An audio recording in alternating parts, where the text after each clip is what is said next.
রাজধানী ঢাকা থেকে মাত্র 50 কিলোমিটার উত্তর পূর্বের জেলা নরসিংদী। মেঘনা, শীতলক্ষা, আড়িয়ালখা ও পুরাতন ব্রহ্মপুত্র নদ জেলাটিকে করেছে সুজলা সুফলা, শস্য শ্যামলা। এছাড়াও তাঁতশিল্প এবং টেক্সটাইল কারখানা এই জেলাকে করেছে সমৃদ্ধ। উন্নত যোগাযোগ ব্যবস্থা সহ রাজধানীর সন্নিকটে অবস্থান হওয়ায় এই জনপদের মানুষের জীবনমান যেমন উন্নত হয়েছে, একই সাথে বেড়েছে গুম, খুন সহ নানা ধরনের অপরাধ। গেল 2 বছরে এ জেলায় খুনের সংখ্যা 130-এরও বেশি। আর গত 1 যুগে খুন হয়েছেন পৌর মেয়র, উপজেলা চেয়ারম্যান, ইউপি চেয়ারম্যান সহ ডজন খানেক জনপ্রতিনিধি। এখন প্রশ্ন হলো, কেন এত হত্যাকাণ্ড? প্রভাব বিস্তার, স্বার্থের দ্বন্দ্ব, রাজনৈতিক দৈন্যতা, নাকি অর্থের মোহে ভঙ্গুর প্রাচুর্যতার বলি? এসব প্রশ্নের উত্তর খোঁজার চেষ্টা করব। আশা করি শেষ প্রশ্নের শেষ উত্তর পর্যন্ত সাথেই থাকবেন।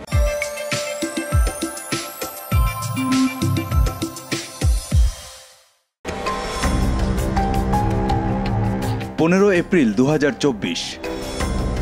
জেলার সদর উপজেলার আমদিয়া ইউনিয়নের 8 নম্বর ওয়ার্ড মেম্বার রুবেল আহমেদ জেলা আদালতে মামলার হাজিরা দিয়ে বাড়ি ফিরছিলেন। এ সময় পাকুড়িয়া এলাকায় প্রকাশ্য দিবালোকে কুপিয়ে হত্যা করা হয় ইউপি সদস্য রুবেল আহমেদকে।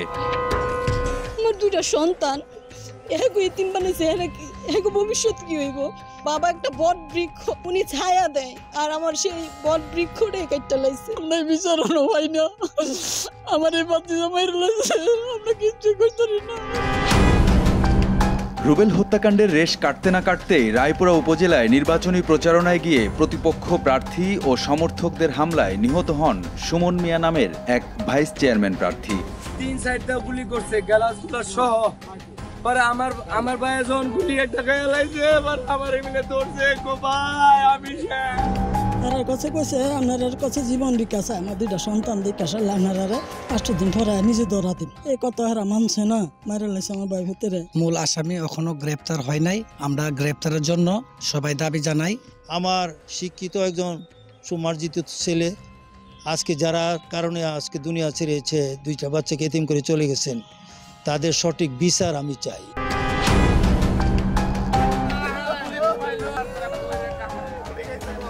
28 মে 2024 রাত 12টার দিকে নিজ কার্যালয় থেকে বাড়ি ফিরছিলেন সদর উপজেলার মেহেরপাড়া ইউনিয়নের সাবেক চেয়ারম্যান ও ইউনিয়ন আওয়ামী লীগের সাধারণ সম্পাদক মাহবুবুল হাসান।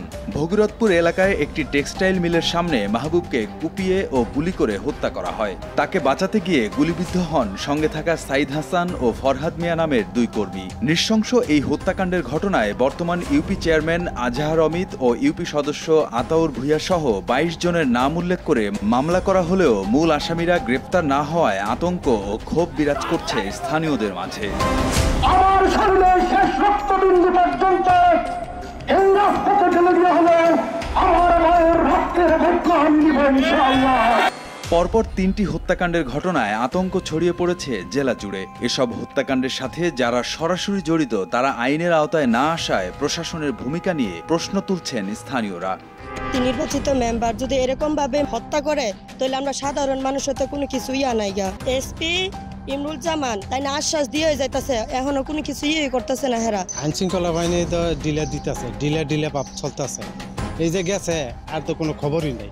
মাহবুব চেয়ারম্যানটা মারলো, এই মুখরে মারলো, হিমুখরে মারলো, প্রশাসনে মনে করেন কোনো কিছু কাজ করতেছে না।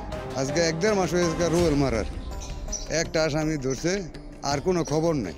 ইন্ডিয়াতে লোক ধরে লয়ে পড়ে, বাংলাদেশের লোক ধরতে পারে। গেল 2 মাসেই নরসিংদীতে হত্যাকাণ্ডের শিকার হয়েছেন এক ভাইস চেয়ারম্যান প্রার্থী সহ 3 জন জনপ্রতিনিধি।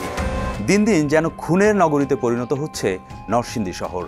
আধিপত্য বিস্তারকে কেন্দ্র করে প্রতিপক্ষের হামলায় একের পর এক হত্যাকাণ্ডের ঘটনায় সাধারণ মানুষের পাশাপাশি জীবনের নিরাপত্তা নিয়ে শঙ্কিত অন্য জনপ্রতিনিধিরাও। যেভাবে নরসিংদী জেলায় জনপ্রতিনিধিদেরকে টার্গেট করে হত্যা করা হচ্ছে, এতে করে আমরা নরসিংদীর যারা জনপ্রতিনিধি আছি তারা খুব আতঙ্কিত আছি। প্রতিহিংসা চরিতার্থ করার জন্য যদি জনপ্রতিনিধিদেরকে টার্গেট করে হত্যা করা হয়, ভালো মানুষগুলি এই জনপ্রতিনিধি হইতে চাবে না।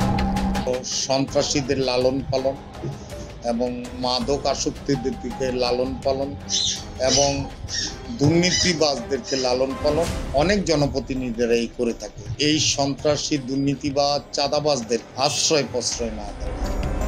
সম্প্রতি খুন হওয়া ইউপি চেয়ারম্যান মাহবুবুল হাসান হত্যা মামলার এজাহারভুক্ত 2 নম্বর আসামি রাসেল মাহমুদকে কাতার এয়ারলাইন্স থেকে ইমিগ্রেশন পুলিশের সহযোগিতায় গ্রেফতার করা হয়েছে। পুলিশ বলছে এসব হত্যার সাথে যারা জড়িত সবাইকে আইনের আওতায় আনতে কাজ করছে তারা।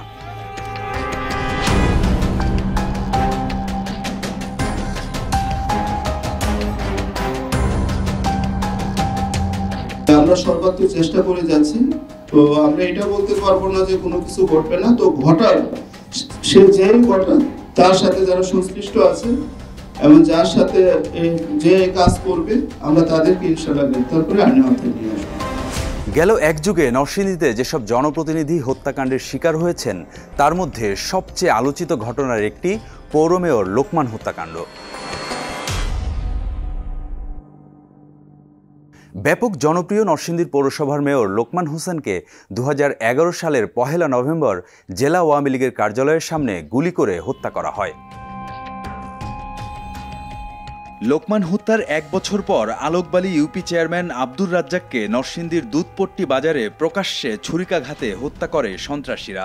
2015 সালে গুলি করে হত্যা করা হয় শিবপুরের পুটিয়া ইউপি সদস্য আরিফ পাঠানকে। এই হত্যার 3 বছর পর সন্ত্রাসীদের গুলিতে নিহত হয় রায়পুরার বাঁশগাড়ি ইউপি চেয়ারম্যান সিরাজুল হক। 2022 সালে খুন হন নরসিংদীর হাজিপুরের সাবেক ইউপি সদস্য সুজিত সূত্রধর। এই হত্যার 5 মাসের মাথায় সন্ত্রাসীদের গুলিতে নিহত হয় মির্জাচর ইউপি চেয়ারম্যান জাফর ইকবাল মানিক। এর 2 মাস পর নিজ বাড়িতে সন্ত্রাসীদের গুলিতে আহত হয়ে ঢাকার একটি হাসপাতালে চিকিৎসাধীন অবস্থায় মারা যায় শিবপুর উপজেলা চেয়ারম্যান হারুনুর রশিদ খান। হত্যাকাণ্ডের শিকার এসব জনপ্রতিনিধি নিজ নিজ এলাকায় বেশ জনপ্রিয় ছিলেন।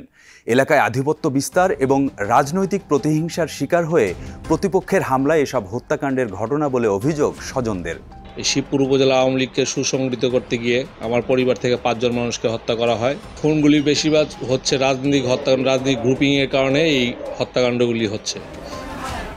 এসব হত্যাকাণ্ডের ঘটনায় মামলা হলেও দীর্ঘসূত্রিতার কারণে বিচার শেষ না হওয়ায় পার পেয়ে যাচ্ছে অপরাধীরা। ফলে এমন হত্যাকাণ্ড কমছে না বলে অভিমত সচেতন মহলের। আমি মনে করি যে রায় হয়নি এবং বিচার হয়নি না হওয়া থেকে পরবর্তী ঘটনার ব্যাপারে অন্যরা উৎসাহিত হচ্ছে এবং পরবর্তী ঘটনা ঘটানোর ক্ষেত্রে তারা আরও বেশি উৎসাহিত হচ্ছে। যেহেতু অতীতেরটার বিচার হয়নি, আমি একটি ঘটনা ঘটাইলেও হয়তো এর বিচার হবে না। ভৌত অবকাঠামো রাস্তাঘাটের উন্নয়নই কিন্তু প্রকৃত উন্নয়ন না। সবচেয়ে বড় ব্যাপার হচ্ছে যে মানুষ নিরাপদ জীবনযাপন করতে পারছে কিনা।